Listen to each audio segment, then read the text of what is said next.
Sveiki, Tomas, MDS terasos, terasų personalai.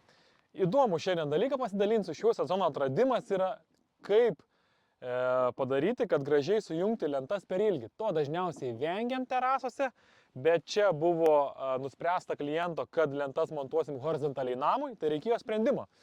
Ir štai kokį įdomų dalyką sugalvojo beje ne tik meistras, bet jam patarė ir savininkas. Ir kartu rado tokį sprendimą. Labas, čia dar vienas savininkas. Tai kur sprendimo nauda ir vertė, kad jie sugalvojo vieną lentą tarp lentų sujungimų pastatyti vertikaliai į tarpą, ją pritvirtinti prie karkaso, atitraukus 5 mm tarpeliais ir prileidus lentas, gaunasi gražus, toks organiškas sujungimas terasoje. Tai ir kaip ornamentas, ir visai netrukdo kaip sujungimas. Taigi, geras sprendimas, kai reikia jungti terasos lentas per ilgį.